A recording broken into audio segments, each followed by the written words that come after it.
Hi, and welcome to Asure ID. In this tutorial, we're going to walk you through the basics of the Asure ID card personalization software. That includes the ability to design a card template and then printing that card template. So to begin, let's open up the application. Now with the application open, the first thing you'll be greeted with is a login screen. Now this is pulling my Windows username, but as a default, the username and password is simply admin. Now you can change that in the user config screen later if you'd like. And then with that, you can select a module to open up within Asure ID as you log in. For this tutorial, we're going to go ahead and start with card design. Let me go ahead and open up the window so we can see the full aspect of Asure ID. So for us, what we're going to do here is we're going to start with card design. So to access card design, you'd come over to the application section, click on home, and underneath that you'll have a couple different options. Card design, data entry, where you're actually going to be entering in the information for that record, and then reports. This is where you can see how many times a card has been printed or who's printing cards. So for card design, once you're in this window here, you'll notice that there's a toolbar up top with a variety of functionality and capabilities at your disposal. Of course, there's a clipboard with simple cut, copy, and paste functions. There's a text area where you can add text labels, data fields, compound fields, and a variety of other options.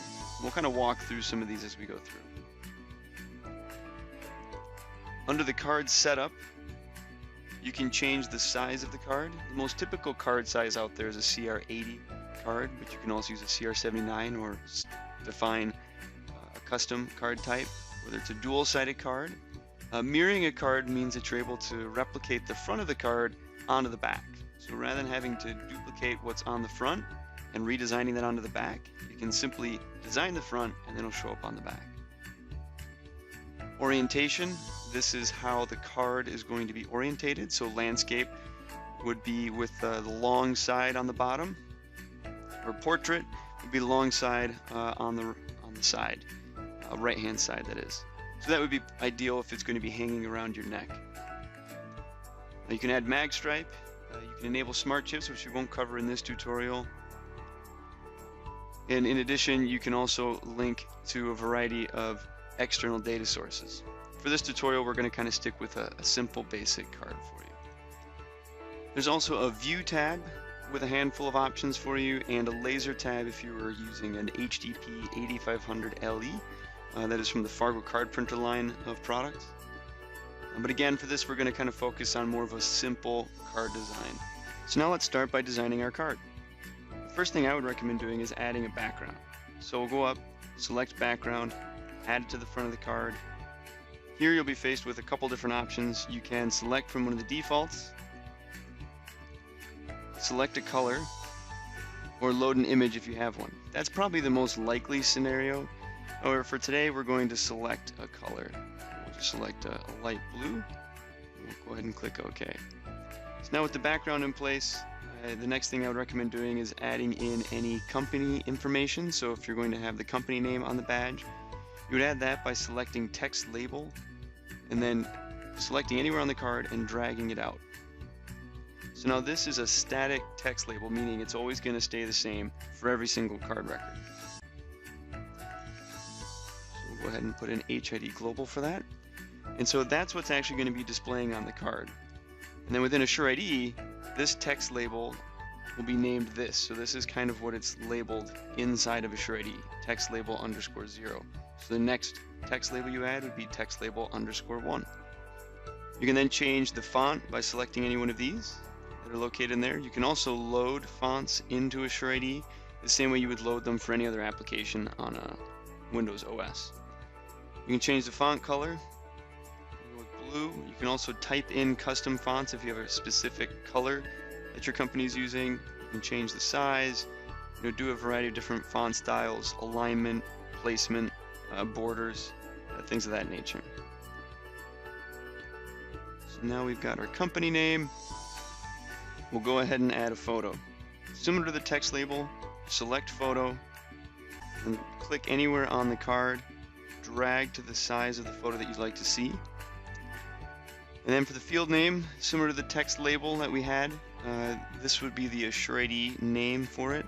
For this, I recommend changing it to whatever you're going to be using the photo for. So if it's an employee photo, you can do EMP photo. You can select the format type of the photo that you're going to be capturing or using. We'll go ahead and just use a JPEG. And then you'll have a variety of different aspects that you can change for the photo.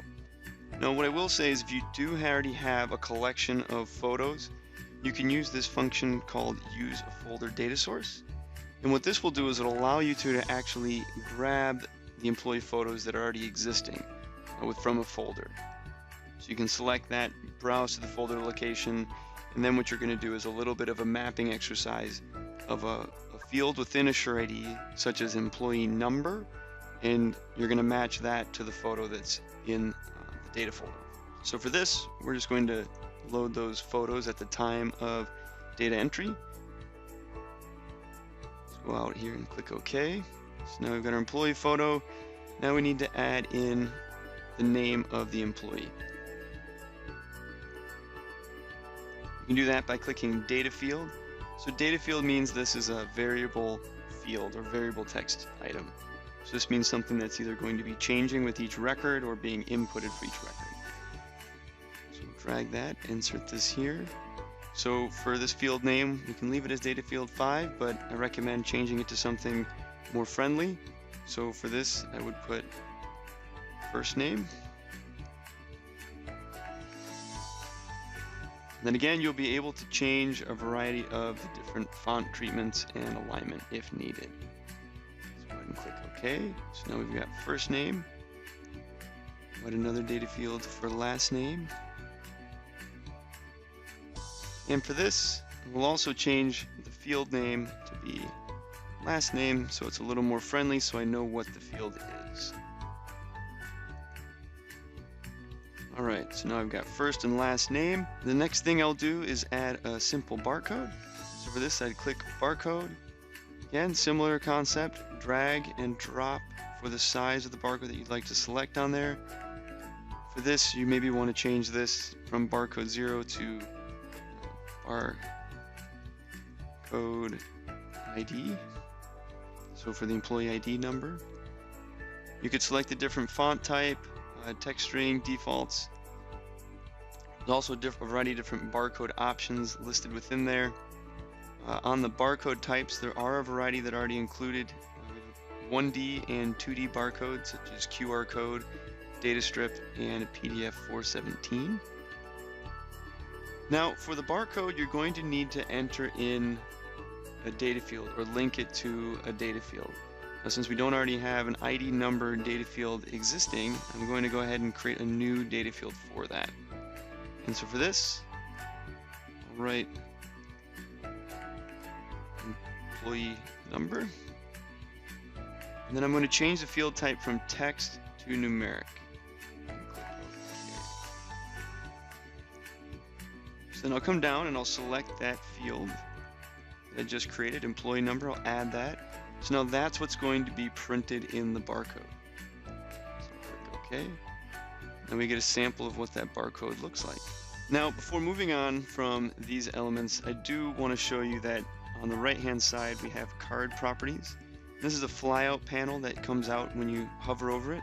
If you want to pin it so it always stays there, you click the little pin button, and now this will always stay on the side so you can see the different data fields that are over there. Nice thing about this is as you click on the elements, it'll highlight over on the left-hand screen. So I'm touching last name now hovers over here. And if for any reason you wanted to move a non-printable field, such as the employee number, to a printable field, simply click on it, drag it into printable, and then it'll show up on the card.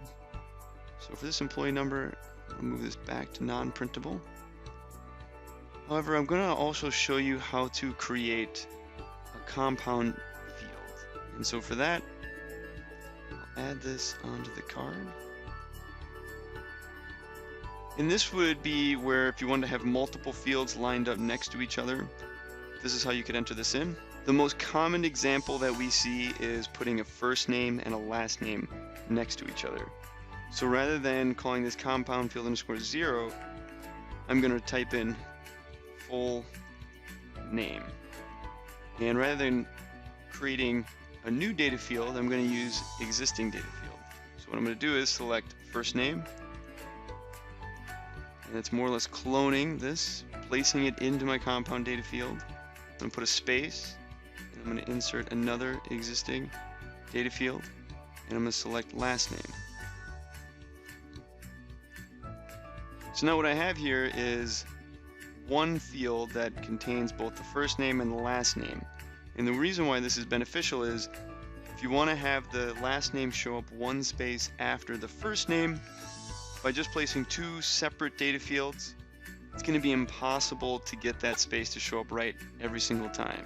And the reason for that is not everybody's first name has the same amount of characters. So this is one way to get around that if you would like to have the first and last name show up right next to each other.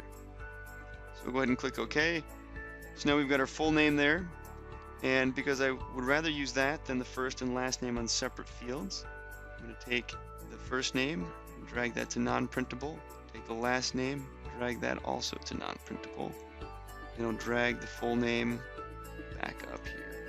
And I'd like to show you how you can add lists to the card template. So with that, I'm going to add another data field. Put this right here. Drag that up later. But let's call this department. And from here, I'm going to select advanced data field options. So it's going to give me more options outside of the regular ones that are there. So if I come down to pick list, I'm going to select use a pick list. And what this is going to do is it's going to force the individual when they're in data entry to select from a set of default or previously identified values. So we'll go in and hit manage the pick list. We'll add an item. Type in marketing. We'll click OK. We can add another item. Engineering. Click OK. We'll add a third one for sales. And click OK. So now in this pick list we have marketing, engineering, or sales. Click OK. OK again. And click one last OK and we're good. So now we've got full name, so it'll be first and last name. We've got the department that they're in. We've got a barcode for their ID number. We've got an employee photo. I think I'd like to add one more item to kind of show you the capability here, and that is around conditional fields. And so with that, I want to have maybe a rectangle show up on the card. And we'll have that be bright red for the fill and transparent for a border. So now we've got a red box. Now I can see in a high secure area, if you have somebody that is only admitted into or allowed into this particular area, and you want it to be easy for the security guard to understand that, okay, that person has the appropriate clearance. So you want to see a big red mark on their card. So if you don't see a red mark, you're not going to allow them access into the high secure area. So with that, we want to put the red mark on, but we only want it to be there for particular individuals. So what I'll do is I'll open up that field again by double clicking it. That's kind of a quick way to get in there. And rather than just leaving it as a full-time shape on the card, I'm going to go ahead and hit conditional. So what that means is I can identify when that field is going to be displayed. So I'll do display when, and the field is equal to the department equals, and I'll say engineering. So engineering gets access to the specific area. So go ahead and click OK, and as we get into data entry, you'll be able to kind of see how that works. In Allied, there's one last item I would like to show, and that is how to add an image. So this would be a static image, such as a company logo or things of that nature. So you click image here, drag that to where you want the image to appear. From here you can then load from a file, and we'll select the HID logo, we'll click OK. So now we've got our HID logo on there as well. Maybe I'll move this to the top and move the employee photo down. that's how you can create a fairly simple looking card that has elements of barcodes, conditional fields, compound data fields, employee photos, static text. So there's a lot kind of going on in a relatively short amount of time as we design this card. Now there are other options to add signature or fingerprints, but for this example we're going to kind of stick to this basic setup. So the next step is to save the card template. So save that under a useful name that we'll remember.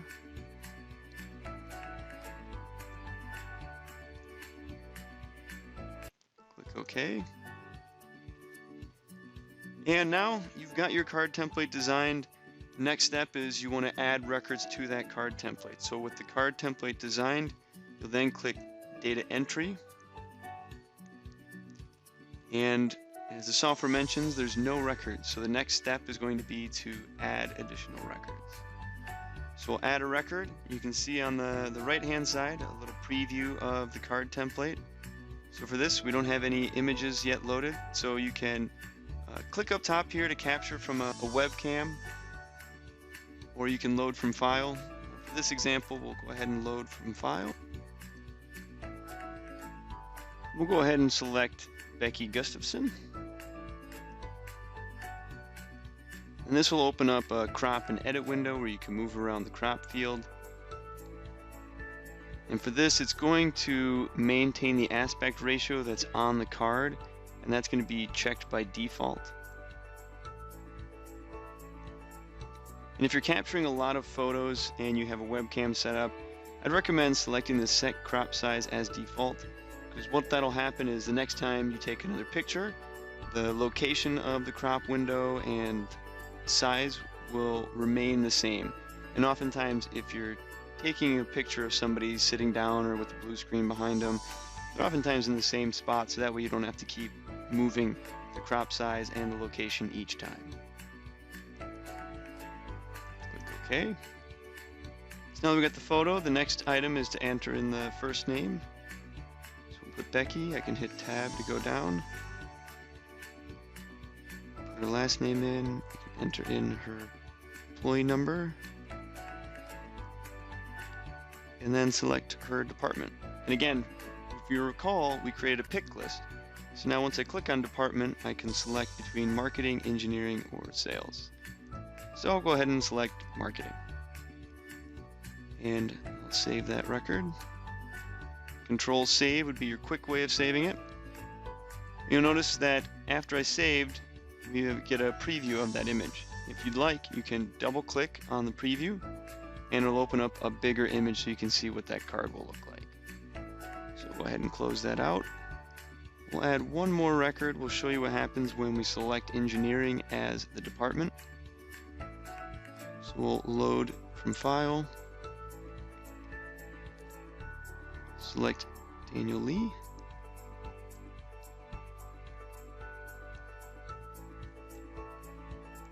OK, enter in his details,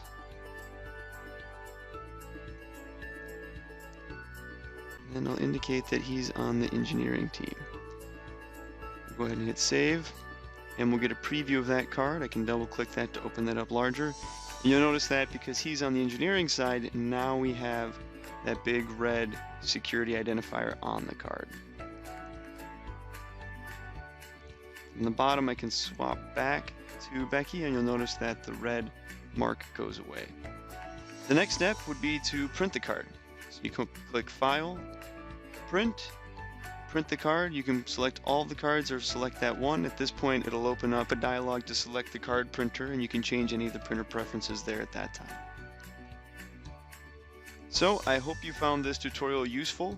Again, this was a fairly basic card design using a local database that comes with Asure ID. We didn't need to link out to a network database. You can do that. You can also import in from Microsoft Excel.